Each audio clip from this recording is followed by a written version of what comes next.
All right. Hello, everyone. I'm Kyle Whittington, and I am joined today by Dom Dalmasso of the Logos Project. If you haven't checked out his channel already, please do so. He's got a lot of really good stuff here. But y'all didn't come here to hear me drone on. So, Dom, thanks for coming. Anytime. Thanks for having me, Kyle. Yep. So, why don't you tell everybody just a little bit about yourself, a little bit of your background, and where you're coming from. Yeah, for sure. My name's Dom. I run the YouTube channel called the Logos Project. We're also on all podcasting platforms if you're interested. Um, I so for the sake of the topic of this video, I grew up in the Society of St. Pius X, transitioned to the Fraternity of St. Peter when I was a teenager, officially around the age of 14. It was a gradual process, and then I was a Benedictine novice for 2 years at Our Lady of Clear Creek Abbey, and after that, I left. And about a year after the monastery, I joined the military, did a 4-year contract, and I was a contractor, civilian contractor, after that for a while. But now, to get to the end of the story, I'm a full-time student running my hobby on the side, which is YouTube videos. So that's in a nutshell uh, my work. So Okay.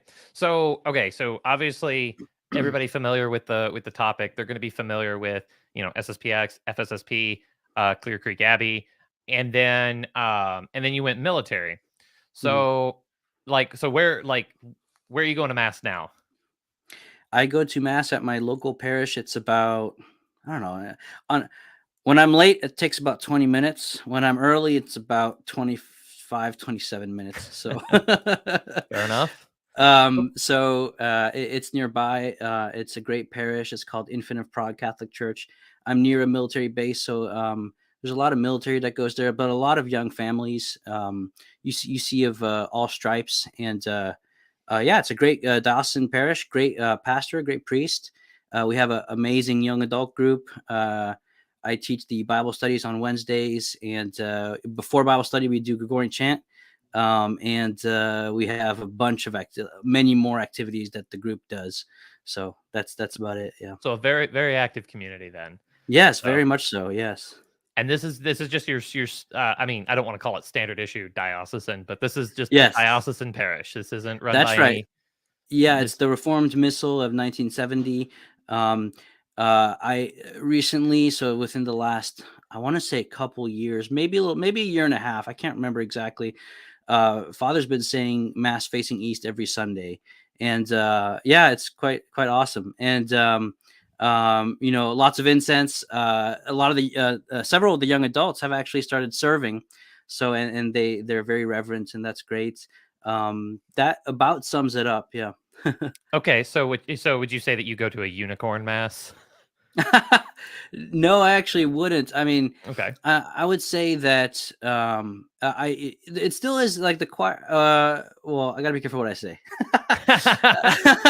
No worries, no worries. I have some, just like pet peeves here and there. And it could be Sure. done better, I think. But I'm very grateful for what I have. It's compared to the time period immediately after the council, we have it really nice. But I think in a lot of places it's the same thing. I know of a parish where Ad Orientem is done nearby as well.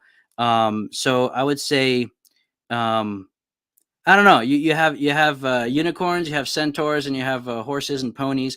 I think it's not really a unicorn. No, I don't. I It's a wouldn't say that. thoroughbred stallion though. There you So, go. Yeah, yeah. Okay. Well, cool.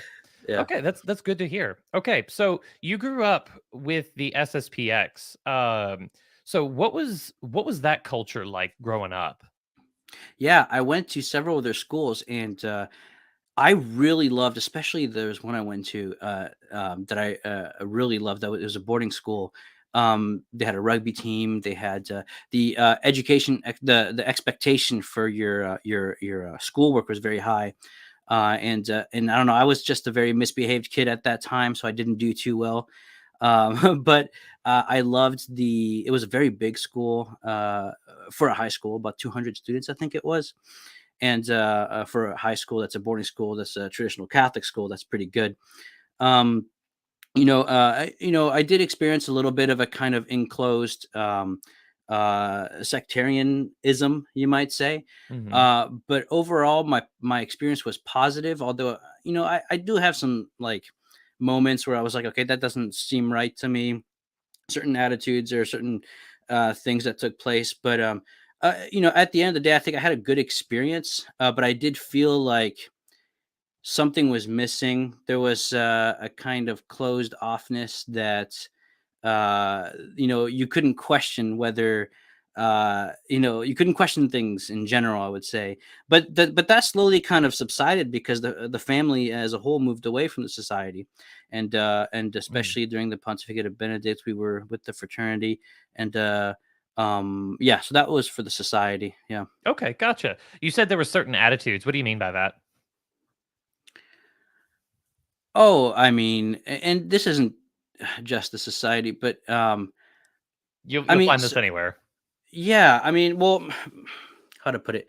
My issue is more like what they believed. Okay, Yeah, it's more of the theological points. Um, yeah, I don't really want to like um, talk trash about of course. the society in this. I think by the very nature of their position, they have to be kind of enclosed. My Okay. big disagreements are I completely reject what they believe. Mm, I think they're wrong, and yeah. but so and but also, I mean, and this to a much lesser extent will extend to uh, the traditionalist movement within the church. But we have to define our terms, of course. So, Right. so So, yeah, I think when it comes to the society, I just think they're wrong. But I think I had good experiences. Of course, as anywhere else, I had bad experiences of too. course. But it comes down to just my conviction that they're wrong. Yeah. Yeah. Yeah. Well, and I've used this analogy before, especially talking to I don't want to compare the I don't want to say that the SSPX is like they're like Protestants, but I've said multiple times that I'll treat somebody who disagrees with me something in the same way as somebody who got a different answer on a math problem than I did. I'm Right. not going to, you know, I don't think you're a terrible person because you Right. got a different answer than me. Right. And that's what I view the SSPX too, because I mean, anybody who's familiar with the situation, it's messy. Yeah. It's awful. But you mentioned you kind of Well, touched on it a little bit. Oh yeah, go Can I ahead. just add something real quick? Yeah. I'm someone told me recently that this is not a quote from St. Augustine, but Mhm. whatever it may be, the quote goes, "An essential is unity in opinions, diversity, and in all charity." Mhm. And it seems to me that um, I don't see it as a math equation where they got a different answer, and the reason why is because they disagree on something that is of essential nature, and I think that that puts them in a position where this is going to be controversial, but they're not within the juridical visible structure of the church. And Mm. so they are resisting, and and they've broken from the visibility of the church's structure. And Hmm. to me, therefore, and again, so let me first say, the guest's opinion on this show is not necessarily the host's opinion. So that caveat being said, therefore, I do think they're a lot like Protestants. Hmm. I know that's strong language, and you can push back, but that's where I'm at. You see what I'm saying? It's okay. Only like 12 people are gonna watch this. So, No, I'm you're not gonna fine. get any hot water. Um, so okay, well, cool. Okay, but anyway, I wanna go back. You Go said ahead. like we gotta define our term Yeah. traditionalist. Okay, what even is that? No, that's a great question. I mean, here's the thing about definitions, right? Definitions, by definition, they delineate. And the word itself, delineates, means to to draw lines in the sand, you might say.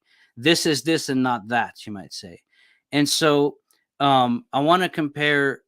So I want to look at, if you look at the word Catholic, it's kind of a paradoxical definition because it means the whole. There's no delineation in a certain sense. It's the totality, right? And Mhm, so anytime someone qualifies their Catholicism, and I know there's objections to this, and I hope if that's okay with you to address some of them.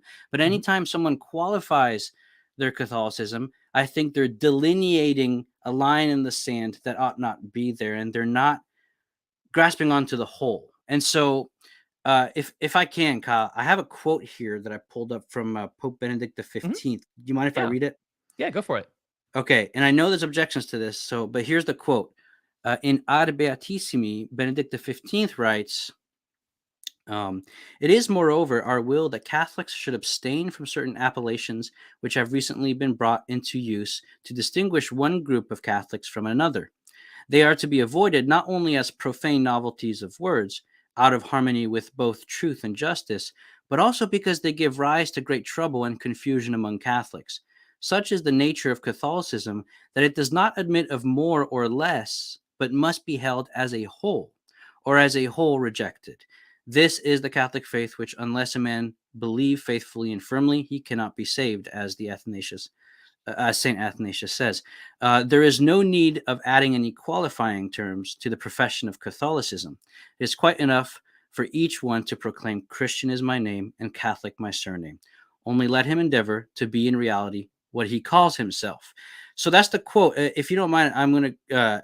add some observations on this quote because, on the one hand, he says, um, there's no need of qualifying. And yet he also says, Christian is my name and Catholic is my surname. So there, you can use different terms to specify uh, what you mean when you say you're a Christian, and you're a Christian who believes in the whole, and the whole. So you're not a Christian who qualifies his the wholeness of his belief, if that makes sense. So, Mhm. in other words, some examples of delineations that I would argue Benedict the 15th uh, would so what I'm trying to say, Kyle, is that there's principles in this passage from the Pope's letter here, and this was written in the past, and it was connected with the war, and so people might accuse me of using what's it called, anachronistic language, like using Mhm. something without its context.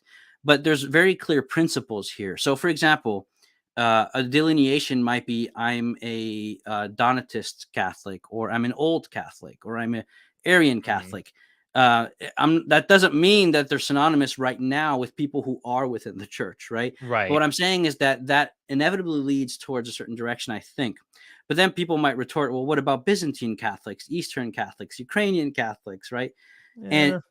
yeah, and to that, I would just say, like, those are a description of a communion within the larger communion of the church. They're not delineations. Okay. So this goes back to basically what's called Eucharistic ecclesiology, which is that every local church, right, is the making present of the universal church, and so the part participates in the whole, and the whole is present in every part. This is Catholic Eucharistic ecclesiology. And so when we talk about being a Byzantine Catholic, we're saying, you know, I am fully Catholic in this local place or in this local tradition, right?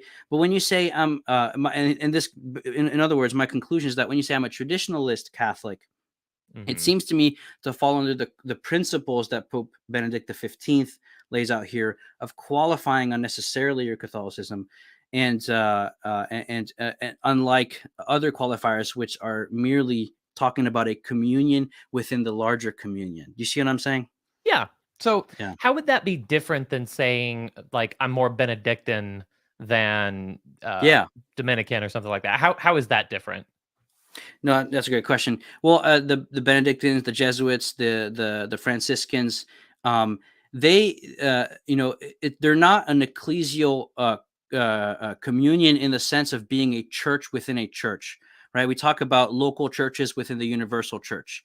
The religious order is a mission within the larger mission of the church, and Mhm. so when we talk about qualifying our spirituality and our mission, that's when we're talking about religious orders. So it's a different category.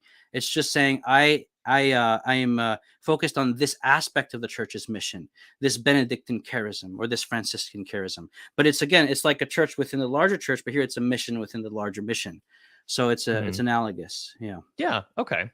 Gotcha. So, okay, so basically the entire thing, and I think we're on the same page here, is that the Yeah. word traditionalism, traditionalist is a terrible term. I think it should be dropped, and I think the best example here is Clear Creek Abbey. They Mhm. don't use it, and yet they share the concerns of many people who identify as traditionalists. They love the liturgy. They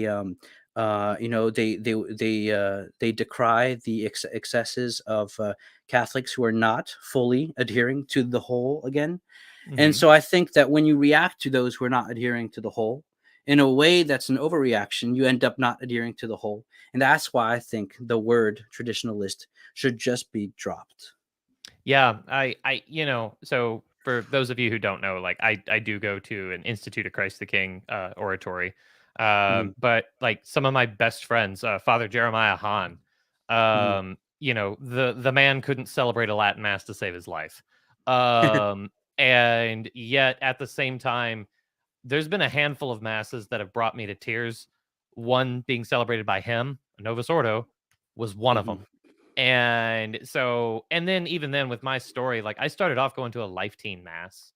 Yeah. So, which, you basically wouldn't be catching me dead in one of those nowadays. But at the same time, it still got me in the door. So like I refuse Hmm. to profess that like there's no power in the Novus Ordo, or even an irreverent Novus Ordo like a life teen mass. Hmm. Yeah, so like Yeah. I think that's all a little ridiculous. So whenever people like, are you a traditionalist? It's like, well, honestly, guys, I'm just trying to do my best to make it into heaven. And Absolutely. Yeah. and you know what? Like I seem to have found a home here. Hmm. So I'm gonna be, the best Catholic that I could possibly be here in this in this setting. Yeah, and So Kyle, that's really the practical and pastoral question, which is different from what I just said, which is more of the yeah, yeah, theological question. When it comes to feet on the ground, like, do you have a good mass nearby? Do you adhere to the church's perennial teaching, and are you receiving the sacraments? If you yeah, check those boxes, then keep doing what you're doing. You yeah. know what I mean? So it's a difference when you talk about church politics and then an Oh, individual or a family's life. mhm. It's different on the ground. So I agree with you. Yeah. Yeah. Yeah. No, and I see this, and perhaps you've seen this tendency as well. Mhm. I've even got a video on the channel. It's like, okay, so you've discovered the traditional Latin mass. Now what?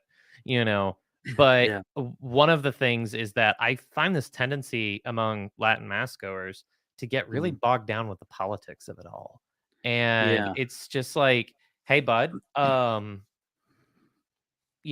your final judgment, they're not going to be terribly concerned with how Yeah. up you were on church politics. Well, And I mean, yeah. yeah, yeah. No, I If mean, you're, I sorry, go ahead, go ahead. as I was about to say, like, if you're a prelate in the church, yes, you need to be up on that. But as a Mhm. layman, that's kind of far above your pay scale. Anyway, I'm good.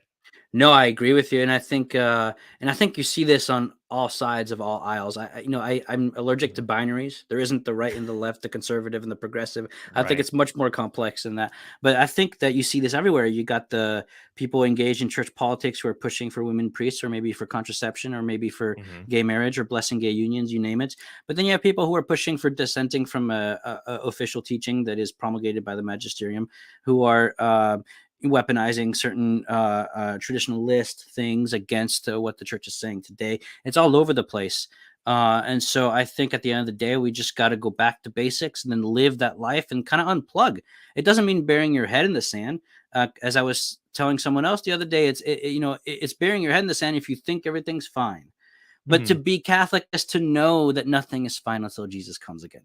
So Yeah. it's not burying, yeah, it's not burying your head in the sand. It's caring for the salvation of your soul.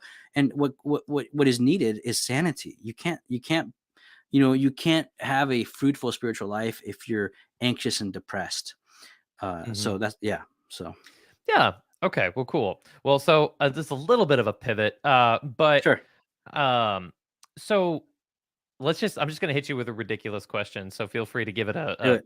a serious answer. So, normally if somebody sees a title like this, they're gonna be hearing like, "Oh, these guys are anti-Latin mass." I mean, I've been hit with it. I'm pretty sure you've been hit with it. Mhm. So if somebody's going to the traditional Latin mass and is experiencing spiritual growth, should they stop? My answer is, if you love and are faithful to the Second Vatican Council, if you love the 1962 Missal, then keep going. Yeah. That's it. Yeah, I honestly couldn't agree more. Now Now, there is yeah, something to be said about the movement as a whole. okay. In this, but maybe I don't know. Let's just say you'll bump into some angries, Oh yeah. uh, and probably I personally think inevitably it's been my experience. Mhm. So maybe watch out for that. But no, if you love the missal and you love the council and you love the church, no, you know.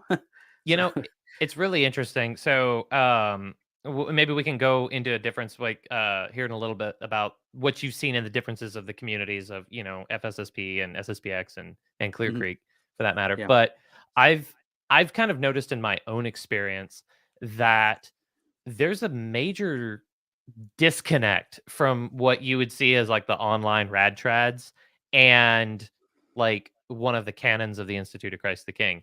These guys are like not even on the same sheet of music. They are singing completely different tunes. yes, There was a um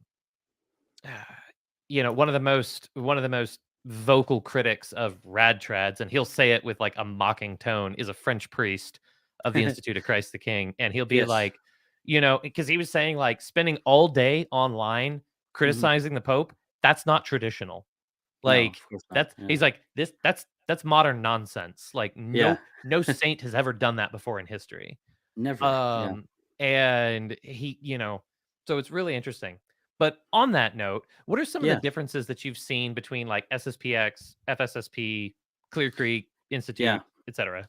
Yeah, well, to first kind of address what you just said about the difference between online and in reality, I think I think when it comes to behavior, there is a drastic difference between online and in reality in traditionalist communities.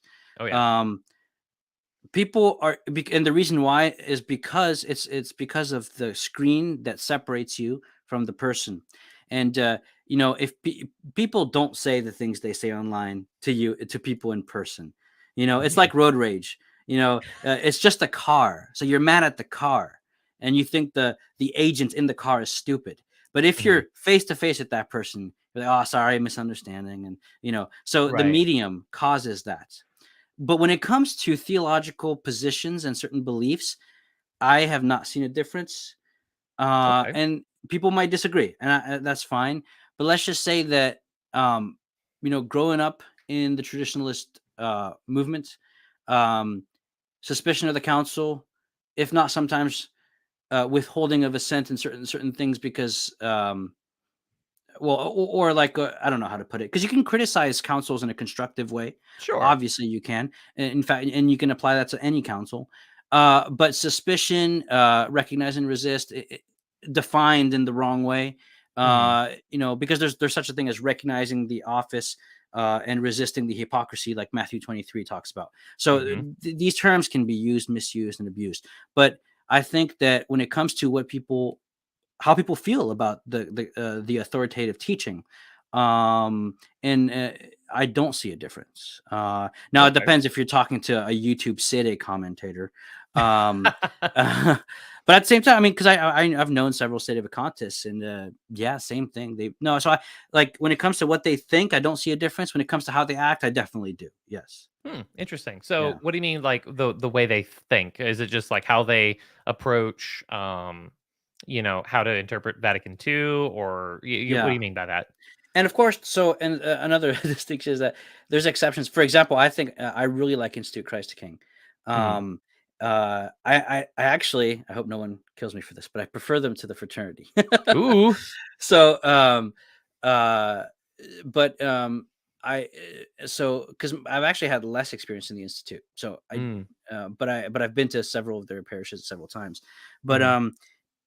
it's been my experience in the fraternity that there is a suspicion of the council, and it's widespread.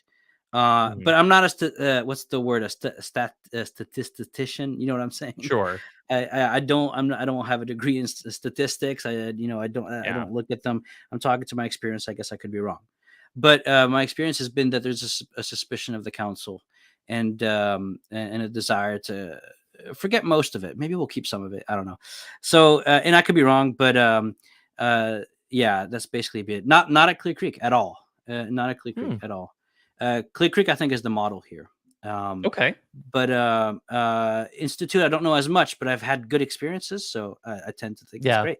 Yeah. Fraternity, I have to admit, I've seen in all of my interactions suspicion of the council. Society, I mean, that's what that's That's the what they're founded reason on. for their existence. Yeah. So, Yeah. um, but here's what I would say, and I guess I am answering your question about the difference between these groups. Mhm. Here's what I would say: a movement, you can talk about it demographically and as a historical entity, and then you can talk about individuals within it. But talking about one doesn't deny the other, and talking about the other doesn't deny the first one, right? So what I'm Mhm. saying is that a movement has a trajectory, and usually it has representatives and apologists. And the representatives and apologists for what is called the traditional Catholic movement, I just disagree with them, and I think that Hmm. the reason why it's not good and it's going in the wrong direction is because they're not operating from the basis of the church's authority, in the sense they're not disobeying in those in the church, in the sense where their call for reform, their call for what they want, right? The whole reason why there's a movement isn't predicated on the call of the council itself. It's predicated on a rejection of the abuses after the council, but they just don't talk about the council or are suspicious about it because they think it's the cause.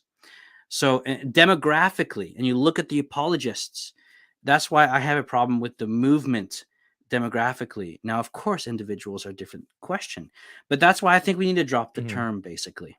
And Yeah. it has very, very little to do with the liturgy.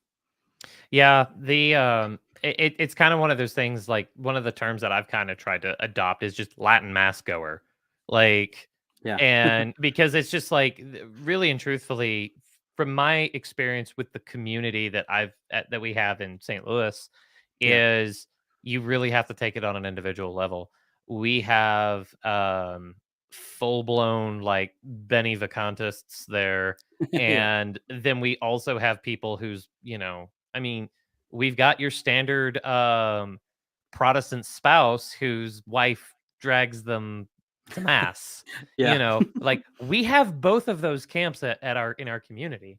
So Yeah. it's like, to pretend like our sure, our attendance is very good, but Hmm. it's not like we're bursting at the seams with saints, at least not yet.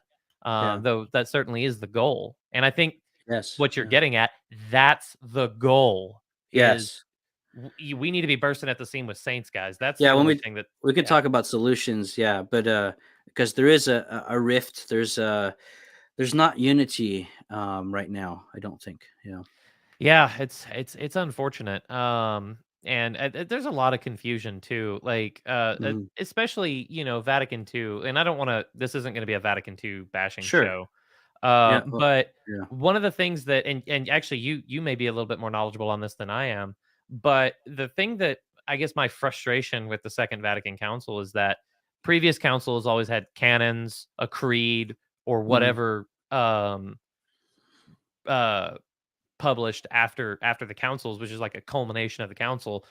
However, Vatican II, it was a collection of documents that nobody's read, including some of the most vocal critics. You're absolutely And right.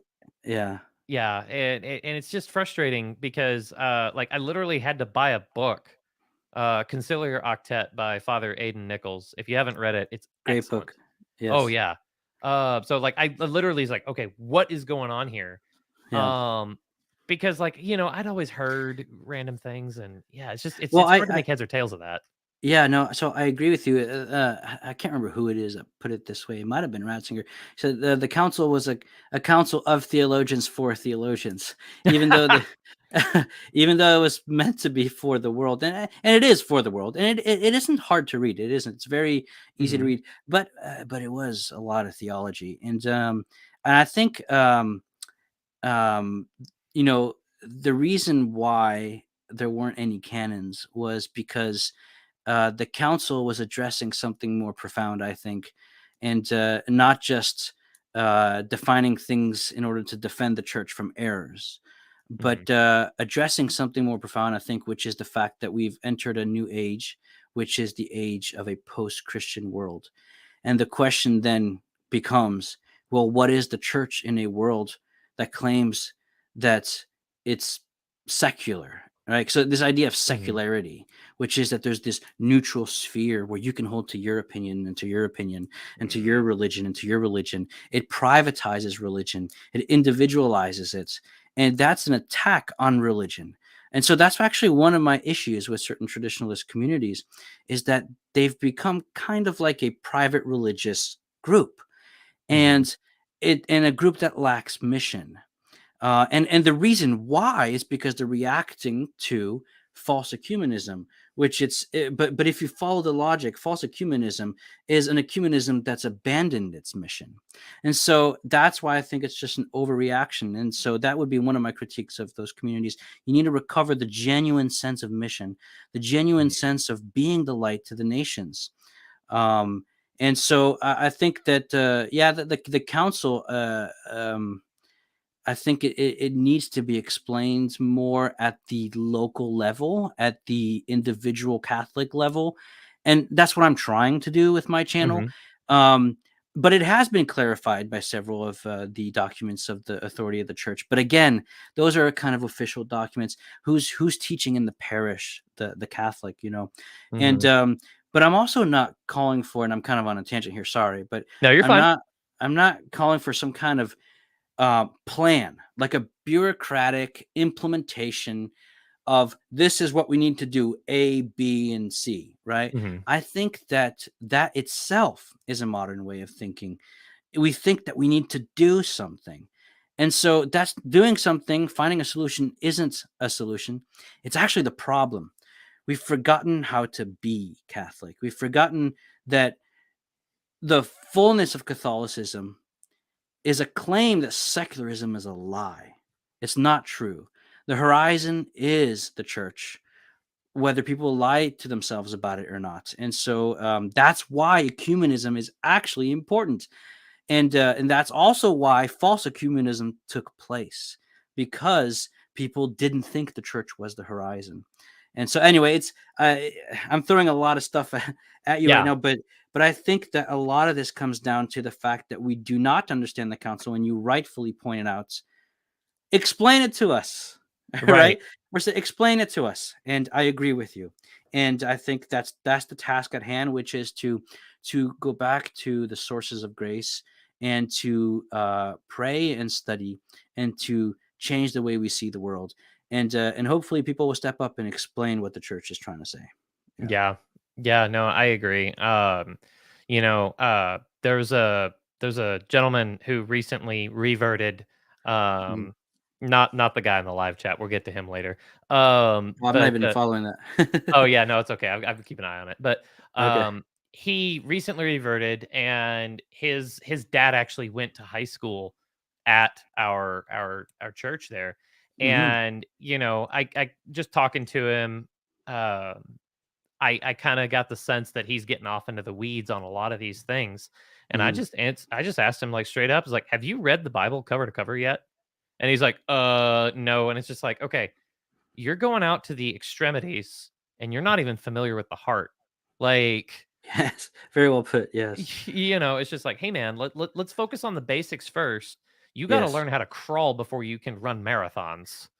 So, Absolutely, and this is the yeah. issues. We have all these armchair theologians on Twitter and on YouTube comments, who haven't gone back. They haven't had a good formation in scripture, spirituality, saying the liturgy, and living that. Education is a living thing. It's not an accumulation of data and objections. And so the church isn't going to get fixed because you got this amazing Twitter argument. It's going to get fixed once you become a saint. Okay. Right. And that goes for me, that goes for you, that goes for all of us. And so maybe get off Twitter, people, and go back to the scriptures and pray the liturgy and look at the world in a way that's not this secular, you have your opinion, I have mine. No, the kingship of Christ is real, but it's one that has an authority that is actually freeing, and Mhm. it's the freedom of truth, and it frees us, and it unites us to him in a way that will transform the world, and the church will become that light if we become saints. Yeah. Yeah. Yeah. So Adam in the live chat has a pretty decent question. So he's Yeah. asking, any tips for navigating a conversation with a more radical traditionalist, such as someone telling you there's no reason to ever attend a Novus Ordo mass. Now, Adam, Yeah. because I talked to Adam just yesterday, Yeah. in person. Yeah.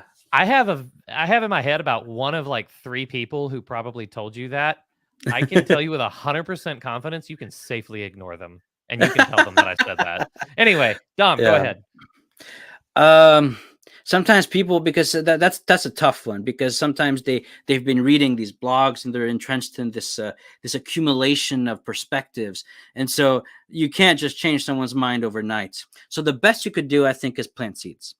You could offer to grab a beer and become his friend, or you could say, "Want to say a rosary together?" You plant seeds, and you could just maybe kind of throw some sticks in his bicycle wheels by pointing out some contradictions, such as I don't know, if the church has promulgated a liturgy that is harmful to the faith of the faithful, as promulgated, not as abused.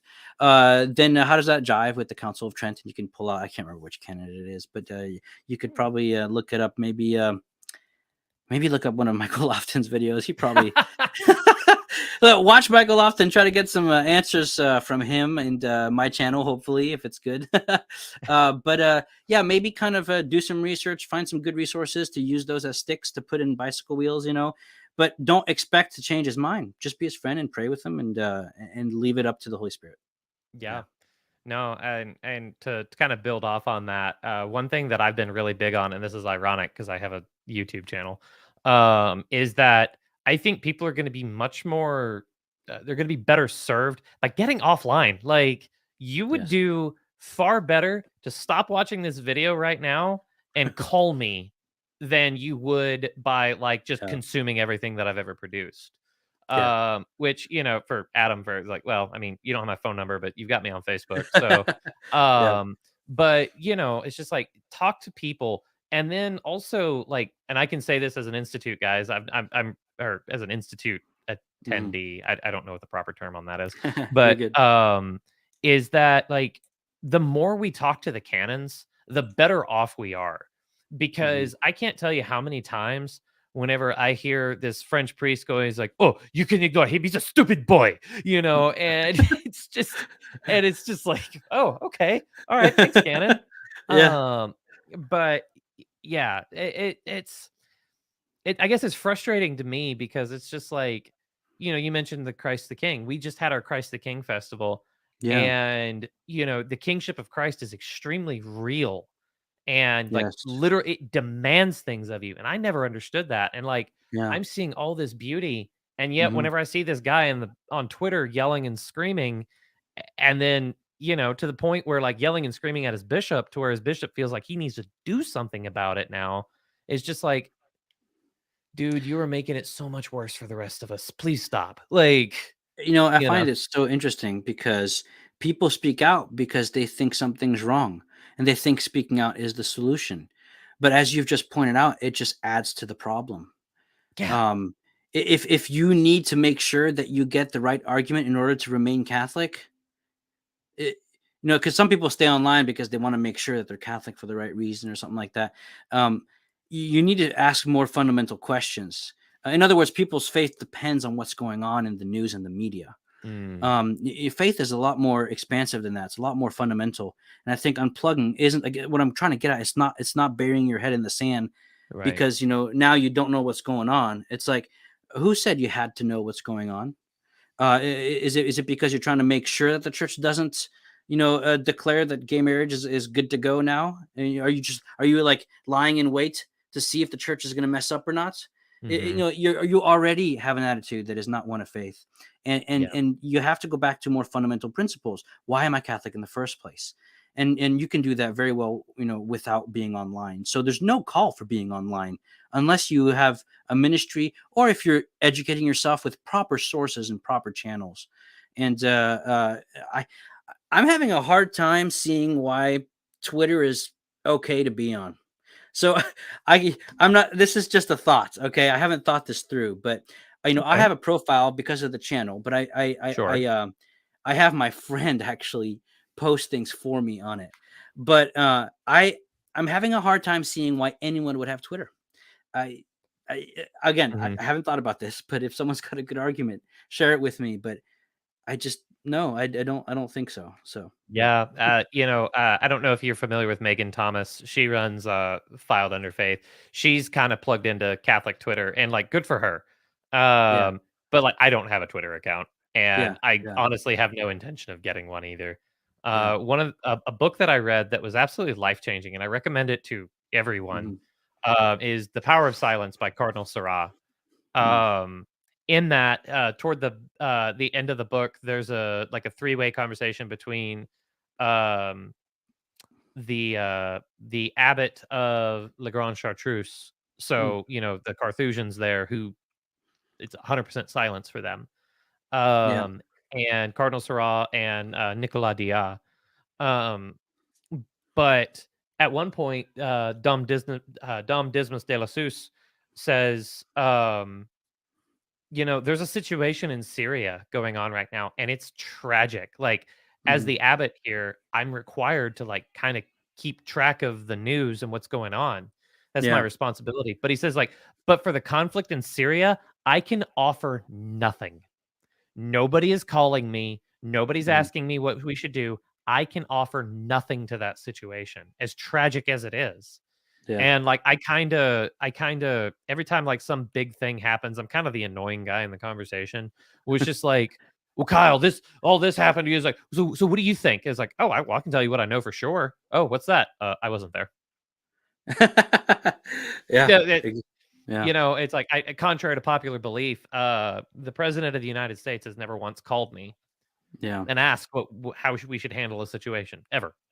Um, Same yeah, goes for the Holy Father. He's never once called me. yeah. So, you And know see, here I can think of someone who might say, "Okay, Dom, okay, Kyle, I get what you're saying," but it's like it's different though because the traditional Latin Mass is being shut down. To which I would say, chicken or the egg? Mm, Why? Why is it being shut down?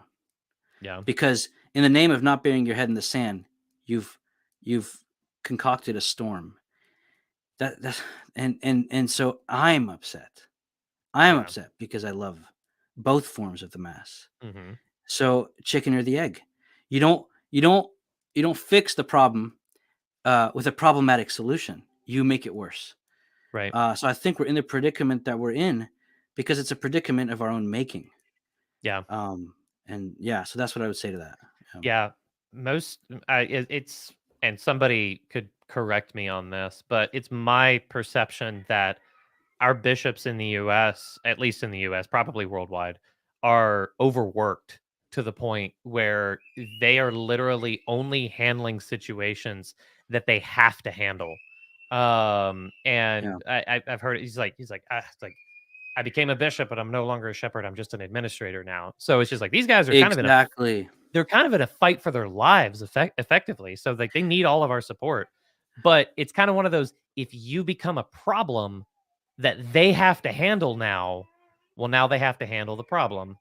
And So a lot of the time, this issue is it's a piece of paper on their desk, right? So right. you can say, "Well, it's not fair. They're not really listening to us." Well, it's like they probably just don't know who you are. They haven't heard you.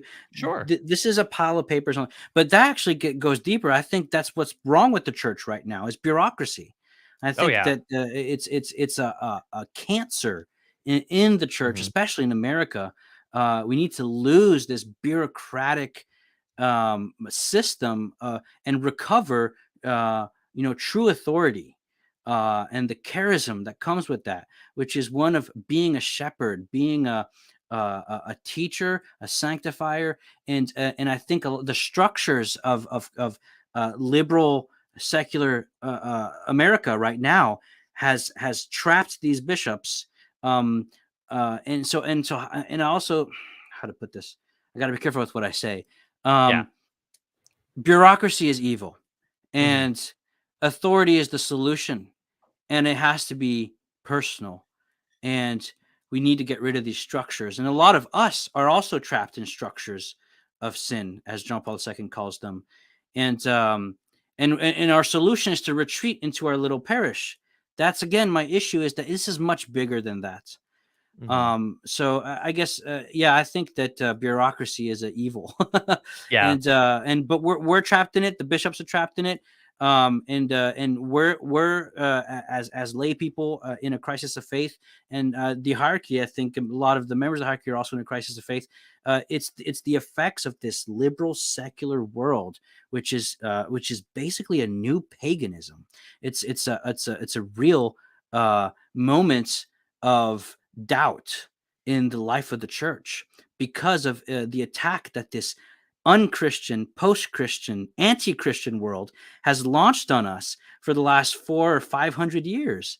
And I think the only solution is genuine supernatural faith, which is going back to the sources, word and sacrament. That's the only Mm. solution. No bureaucratic processes. Enough with that.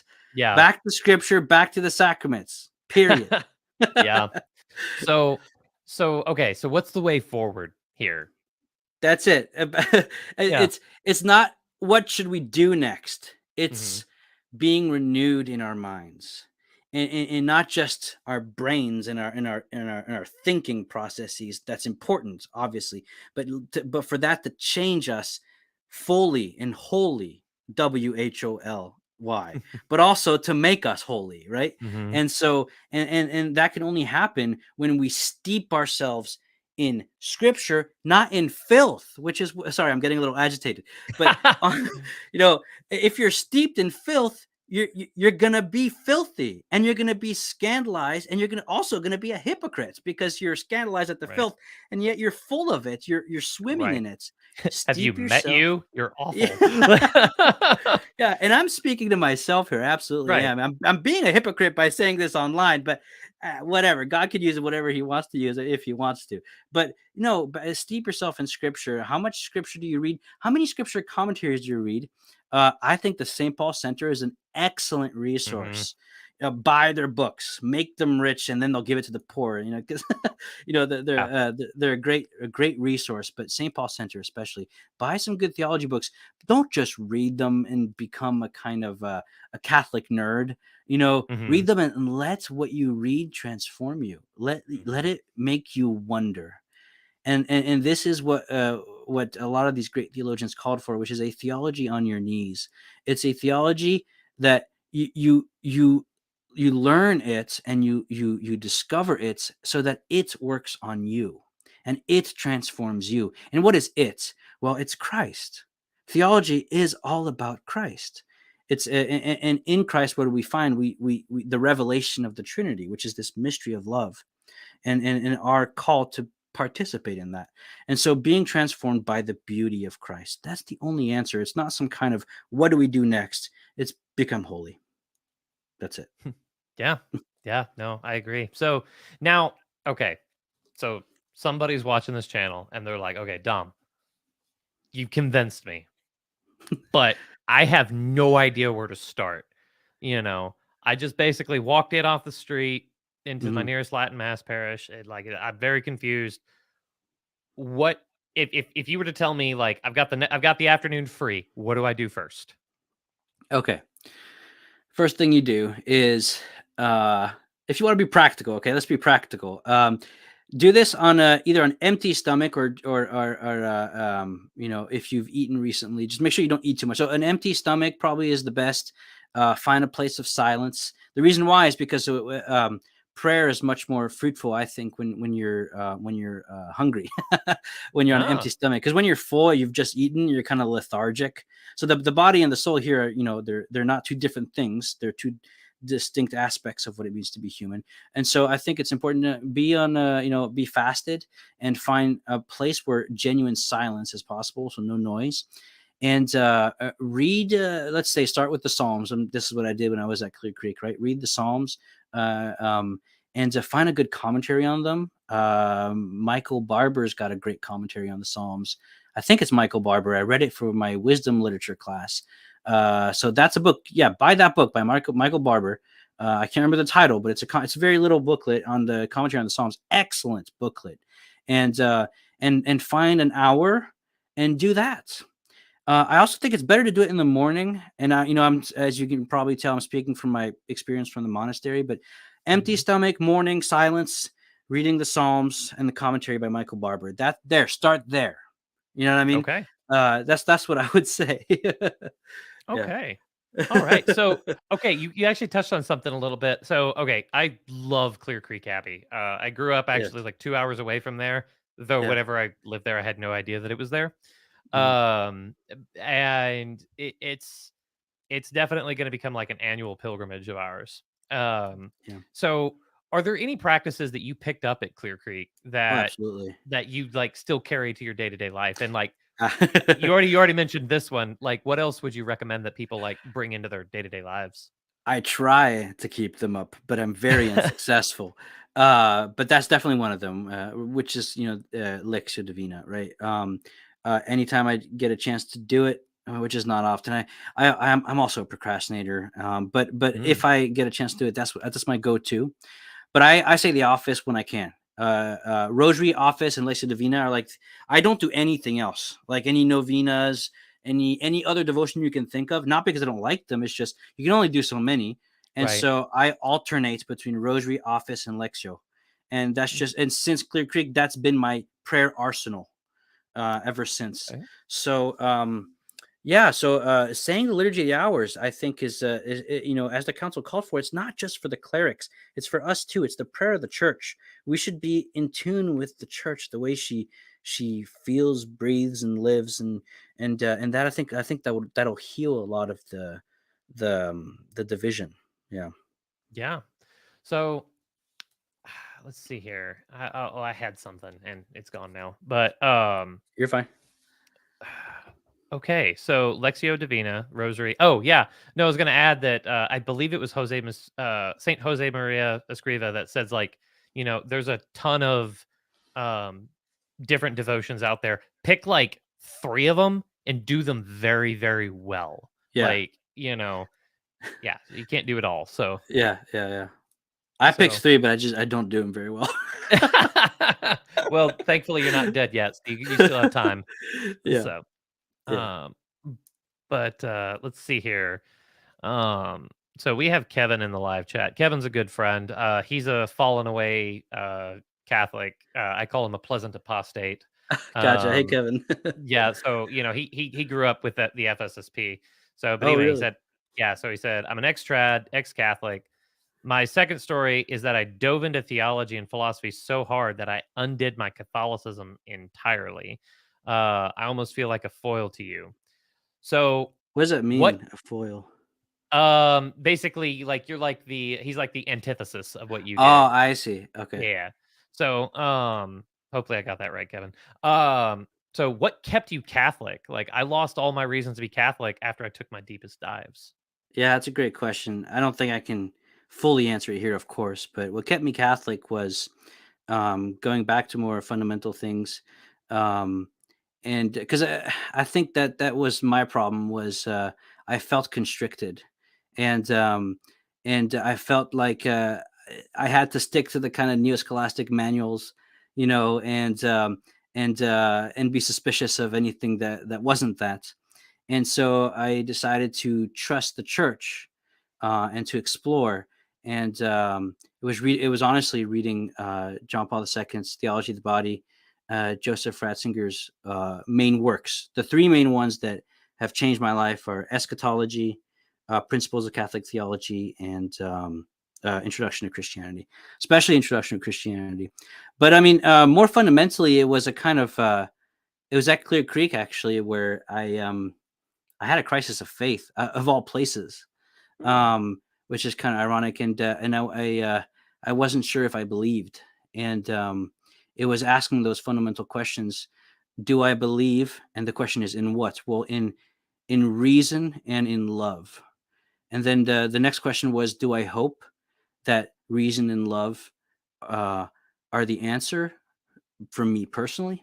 And the last question is, do I love? And is love real? And not in a sappy way, but in a Right. powerfully metaphysical way, is the gift of self the kind of ecstatic attitude towards existence? Is that really is that True, I didn't think so at first, and it was kind of hard. But I came to a conclusion that um, my questioning Hmm. uh, shows that it has to be. There's a quest for intelligibility, a quest for fulfillment, um, and uh, yeah. So that's pretty much it. Okay. So whenever you were having that crisis of faith, did the brothers there like offer you the room to ask those questions, or did you feel like you needed to keep those to yourself? Oh, I brought it to my spiritual director. You don't talk about those things with the other monks. It's usually in spiritual direction. Yeah, Okay. All right. yeah. Cool. So, Um. but yes, he helped me with it. Yeah, Okay. Good. That's okay. That's really cool that you like had the space and had someone to go to and just be like, yeah. "What's going on But here?" I mean, it was very helpful. But he didn't answer the question, like in the sense where I mean, he gave me answers, but uh, Hmm. I s- I had to answer that question. Hmm. So yeah. Yeah. It's interesting. I've heard a lot of conversion stories running this channel, and no two conversion stories are alike. Hmm. You know, I'm sure both of you and I are familiar with Scott Hahn's conversion story and Hmm. how gargantuan, like what a titanic struggle that he had to Hmm. go through. Sorry, I've got a piece of ice in my mouth. You're Um, fine. Yeah. a titanic struggle that he had to do with all these issues, and he had to overcome them. He had to slay these giants. And meanwhile, you got morons over here like me that is just like invite to church with a cute girl and free pizza, and boom, I'm in. You know. So, but the one thread that I've noticed through all of this is like the Holy Spirit being there and and guiding you the whole time. So it's just like, yeah, mine wasn't exactly an intellectual journey per se, Hmm. but like it was God there guiding us in the way that I needed at the time. And I guess like for you, Kevin, like I would say, like you're still living, like your story's not over yet. Um, so but, and it's like, and hey, I'm happy to be at least a little speed bump along the way. So, but, but yeah. Um, let's see here. Okay. He he's going a little bit more on his beliefs, but, I've actually got a great interview with him if you wanna know more about Kevin, Sure. but, Yeah. and I that's don't see what's in the yeah. chat. Maybe I. Well. Okay. Gotcha. Well, Oh here, boy. so yeah, so, yeah, he's going on that his conclusion that nominalism was true. Oh, I see. I Have see. you looked into nominalism at all, or because I'll be honest, Yeah. I had to Google it the first time he told me that. Yeah. I don't know if I'm. I don't want to get into a debate here, No, Kevin. I that's cool, appreciate that's it though. cool. But yes, no, realism, nominalism, and really, I think the bigger issue was voluntarism from Occam. But Mm, because some people argue that Scotus's nominalism is compatible. So for me, I mean, those were secondary. Ratzinger is really the one to open my mind to what is freedom and what is reason. And the way he explained it, he was drawing from more contemporary sources philosophically. But I appreciate the comments, Kevin. yeah. You should call me or something if you want. I don't know. Maybe I should have said that because I'm so busy and I get a lot of calls and texts, and I'm a little overwhelmed, honestly. But I Yeah. appreciate you being here. Yeah. Yeah, so, okay, but anyway, so just kinda wrap things up a little bit, Yeah. the conclusion, would you say, is just like, "Okay, get to the heart of the faith," you know? Yeah. Like you said, I actually wrote it down as you were saying it, the Psalms with commentary Yeah. the Barber commentary. Yeah. I think that's a Uh, great one. Yeah. so it's just like get to the heart of the matter, and I don't know, like that sense of obedience. Like both you and I are military guys, so it's Yeah. just like that Yeah. obedience thing is like baked into us. It's just Well, it's like also yeah, crucial for the very structure of the church, which is why I think the SSPX is in a very precarious position. I don't mean to bring them up to bash them or sure, anything. I am like it's something that concerns me because I know a lot of people who, thanks be to God, don't fully understand why or what the issue is. I would say. Or they might retort, "Of course we do. You don't understand." Fair enough. Sure. But I trust the church because I think she's a divine institution from Jesus Christ, and it doesn't mean you can't be constructively critical. Mhm. But there's a difference between constructive criticism and the critical spirit, and Yeah. that is something that I am weary of and would caution others against. And there's good answers out there to make sense of a lot of this. And but I think sometimes we're asking the wrong questions. We got to go back to the more fundamental questions. And that's why I think return to what in the world is Scripture? What is this old book or Mhm. collection of books? Like, have you ever thought of that? What is Ecclesiastes doing in the Old Testament for Pete's sake? It's almost this nihilistic, naturalistic book that seems to say that we're just like animals. But yet you read another book like some of the prophets or Daniel, who speak of the faithfulness of Yahweh to his bride and how she will live on. And it's such a complex and beautiful historical phenomenon, really. And so return to that and to kind of make you wonder about more fundamental things, and that's what will transform your life and your outlook on life. And I think Catholics need to do that more instead of being on Twitter arguing about stupid Yeah. things. And Yeah. and sometimes they're not stupid things, but they're still not the things you should be doing. Right. So yeah, that's what I'd say. Yeah. No, and I guess like as a final parting thought that like I would recommend to those is, you Yeah. know, figure out what your lane is and stay in it. Um, you Yeah. know, nobody's asking you to be a bishop unless you're a bishop. Like, if Yeah. you're a bishop, then be the best bishop you can be. If you're a priest, be the best priest you can be. If you're a Yeah. layman, be the best layman you can be. Yes. And, just stay in your lane and be the best possible, pig herder that you could possibly be or whatever, or, cybersecurity guy, which is what I Yeah. do, Well, you you're know. right. It's about taking a different look at the ordinary things, Right. and it's the Saint Therese of Lisieux, right? It's the making the ordinary extraordinary, and it's the Blessed Virgin Mary's Magnificat, right? Mhm. It's decided it's God exalts the lowly, and whatever it is that you do in life, don't just see it as ordinary. See it through the lens of uh, of your mission, of your call to be one with Christ, because you're a member of the church, which is the bride of Christ. So yeah, Yeah. Yeah. Well, Dom, once again, thank you so much for coming to the time. I really appreciate your time here. you're And welcome. all of Thank you. you so much for having me. Yeah, no, we hit a record 6 concurrent viewers on this one. So, we're really moving up in the world. So, all right. Excellent. Yeah, well, all of you, thank you all for your time. Thanks for listening and God bless.